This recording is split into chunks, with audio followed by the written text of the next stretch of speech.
Hi, I'm back again. If it looks like I'm wearing the same thing, it's because I am. I'm trying to knock out a few lessons over spring break. So this one's going to be much shorter. Okay, it's 2 slides. So let me share my screen with you really quick. Give me a second here. And this is what we have. This is where we left off yesterday, talking about the different functions of money. So here's the 4 functions of money. Money acts as a medium of exchange. Money allows you to buy items. Okay, we no longer do we have to barter. Money acts as a measure of value. It puts it in terms that we can understand. What it does, we understand if we're getting a deal or not, as long as the item's elastic, which means price matters.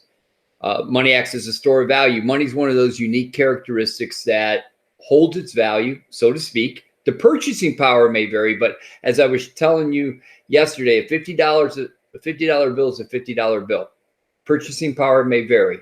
Now, let's talk about the standard deferred payment. I said the standard deferred payment means that you could borrow against what money you have in your savings account, maybe the equity you have in your home.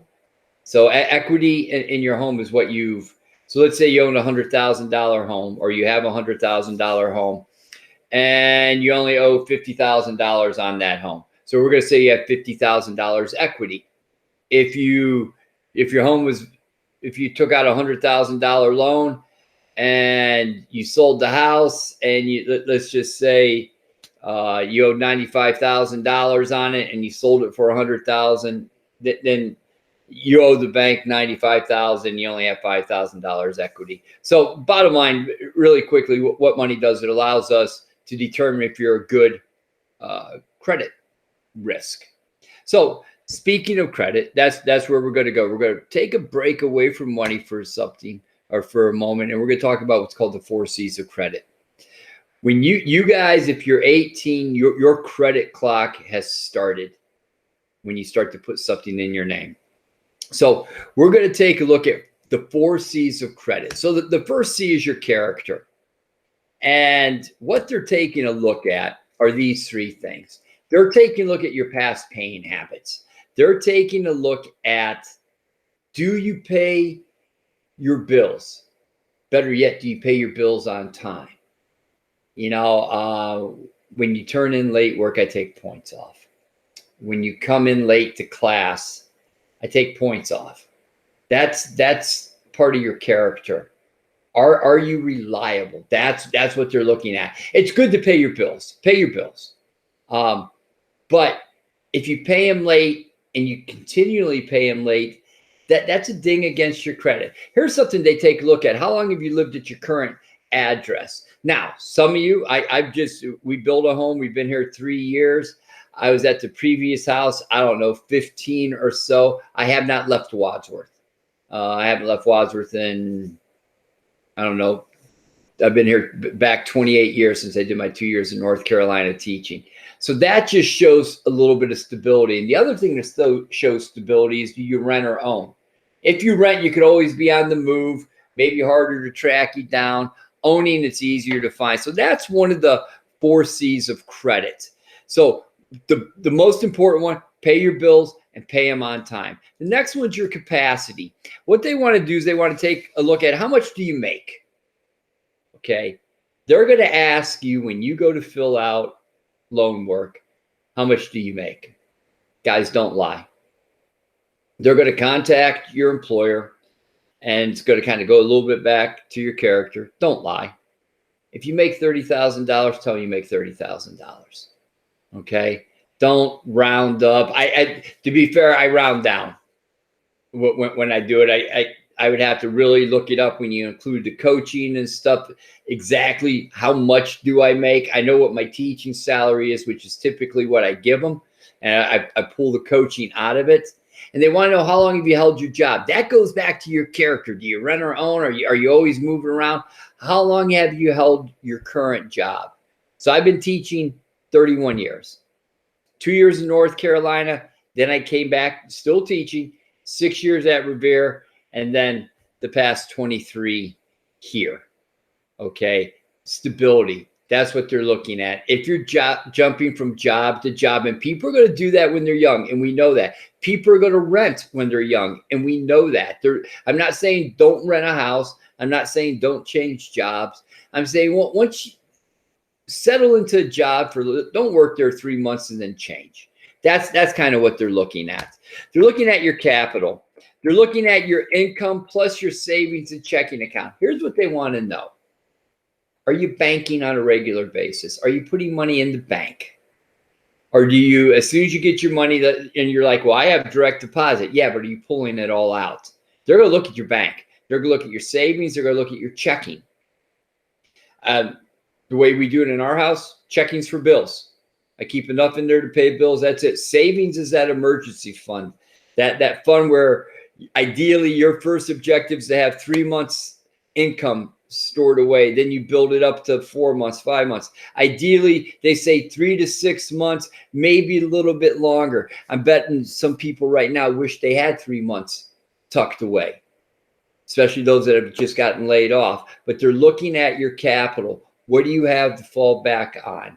Or are you just living from paycheck to paycheck? Because if you are, and something comes up big, we can't give you a loan. I'm sorry, you can't make your payment. So it's going to be hard to give you a loan. And here's the last C, collateral.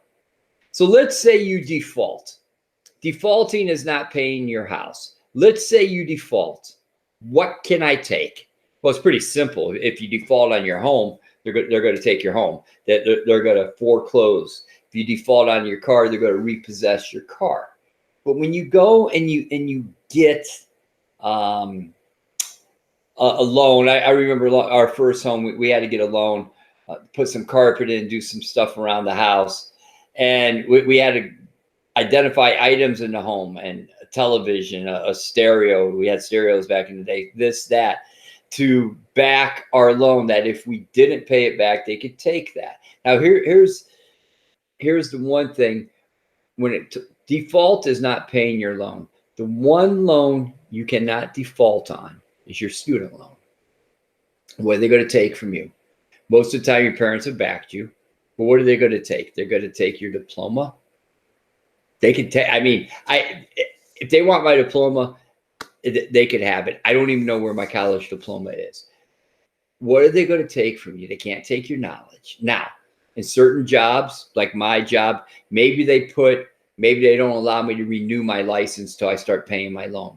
But you can't default on a student loan. So those are the 4 C's of credit: character, capacity, capital, and collateral. All right, that goes back to standard deferred payment. We use these things to determine if we could give you a loan. Now, we talked about the first day of school, something called your credit score, your FICO score, Fair Isaac Corporation. Your credit score, I'm going to say your credit score is like your ACT.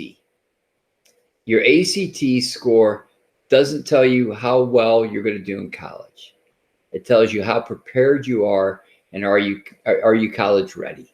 Your FICO score shows basically what is called your credit worthiness.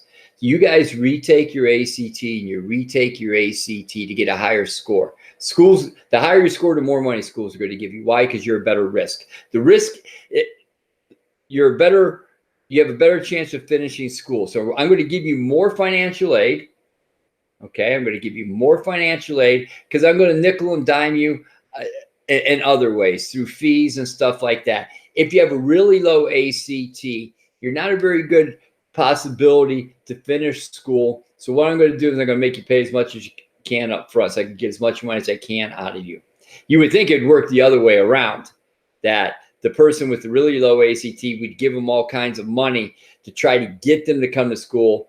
And the people that we know are going to finish school, charge them. They're going to pay it anyways. Well, the incentive part, your reason for doing something, it's the opposite. So when they go to calculate your credit score, they look at some various factors. What they take a look at is your payment history. That is 35%. That goes back to, do I make my payments on time? That's really, really important. Do you make your payments on time? 35% of your credit score is your timeliness in your payments and that you pay them. Amounts owed.